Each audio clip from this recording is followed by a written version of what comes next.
I was born and raised in a Black family in a small town in the southern United States. When I married and became a mother, I was confident that I could give my daughter a better future.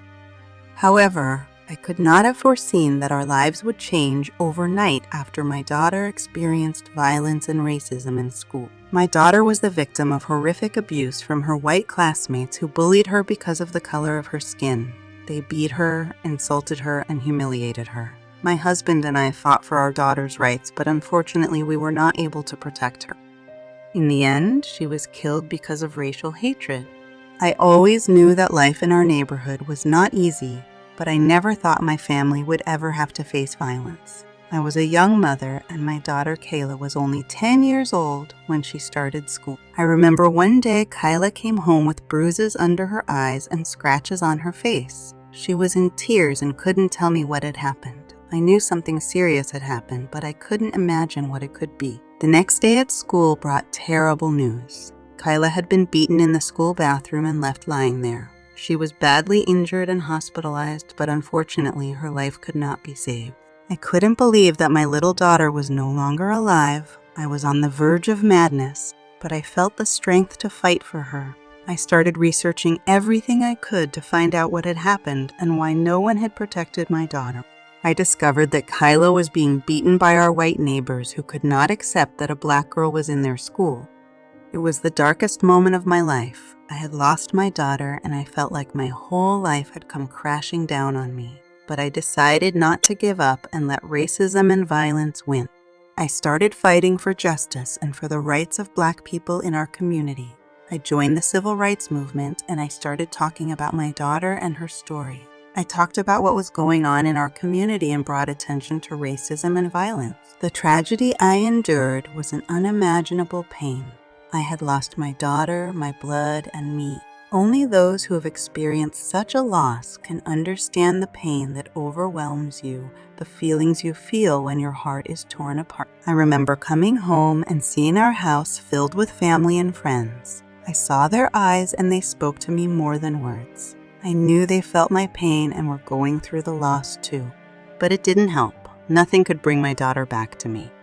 I felt as if my heart had been beaten out of my chest. I couldn't talk, couldn't think, couldn't even cry. I just sat there among my loved ones and felt my life crumbling around me. And when we found out that she had been killed, my pain only got worse. I couldn't understand why anyone would do such a horrible and cruel thing. I felt anger, helplessness, and despair. I couldn't accept the fact that my daughter wasn't coming back, but I understand that I must continue to live and fight for what she believed in, for justice and equality. I must continue to fight for everyone's rights so that no one will go through what my family went through. This fight may not bring my daughter back to me, but it can change the world we live in and help other families avoid such a loss. I cannot describe in words how much this loss has changed my life. I will never be the woman I used to be again. My pain and grief will forever be with me, but I am not giving up. I will continue to live and fight for justice and equality. I remember my daughter being humiliated and beaten at school. She was not the only one who suffered from this cruelty, but unfortunately her suffering was the last. My daughter was Black, and I know that racism and discrimination still exist in our society. We must stop dividing people by skin color, by nationality, by religion, or by any other characteristic. We must learn to respect each other and accept everyone for who they are. We must fight against violence and cruelty and create a safe environment for all people. I know that my daughter was a dreamer and believed in a brighter future. We must continue her work and fight for what she believed. Our world must be a better place, and we must do everything in our power to make that happen. Of course, my pain and grief will never go away, but I will continue to live and fight for what my daughter believed. I will fight for justice and equality so that no one else experiences what my family experienced. I decided to fight for justice. I took to the streets with other mothers who had lost their children to get schools in the city to start fighting racism. We organized marches and demonstrations demanding accountability and justice from the authorities. Although my daughter is no longer with us, I am still fighting to make sure that other children do not have to face the same painful discrimination that Kyla experienced.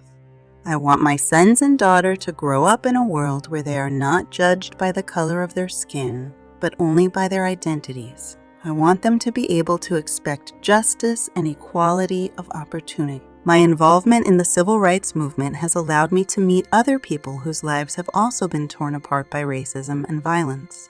I found a new family in this movement, and we continue to fight for our rights and the rights of our children. I know I can never get my daughter back, but I will continue to fight to make sure no one else loses their child to hate and racial discrimination. I will talk about her and her story so people know that racism and violence must be stopped. I will continue to fight until the world is a place where everyone is valued and respected, regardless of color, gender, or nationality. I began participating in peaceful protests and rallies to raise awareness of racism and violence. I organized meetings and discussions so that people could express their thoughts and feelings about the issue. My associates and I worked to create programs and projects that could help people affected by racism and violence. We knew that our struggle would be long and difficult, but we were confident that our work would not be in vain. We continued to fight so that people could live in peace and safety, regardless of color or ethnicity. Our actions caught the attention of the community, and we began to see change in our community. We received support from people who shared our values and principles. We worked with schools, local governments, and other organizations to make changes in our community. We created a foundation that helped families affected by racism and violence and provided them with the help and support they needed. I understand that my daughter will never come back, but I continue to fight for her rights and the rights of others who suffer from racism and violence. I continue to talk about her and her story so that the world knows about our losses and the struggle for justice. I believe that our work will bear fruit, and we can create a world where everyone is valued and respected. But I also realize that our struggle will not end here. We must continue to fight for everyone's rights and freedoms until we achieve full equality. We must work to change the system and eliminate institutional racism so that everyone has an equal opportunity and chance to succeed. I say this to everyone because I want my daughter to know that her life has not been in vain. I want her to know that her struggles and sacrifices helped create a better world for future generations. I want her to know that her mother continues to fight for her rights and the rights of all people who suffer from racism and violence. And I ask each and every one of you to join our fight. Don't remain indifferent to the problems people around you are facing. You can be a voice for the change that is needed to create a more just and equal society. Let's work together so that our fight for the rights and freedoms of every human being never stops. Them rickety vans, them buses, them charter buses, when the train stations here in downtown been already fixed. If it was the same problem, why is it taking longer to fix in our neighborhoods? Why is the train taking so long to fix? We got places to be.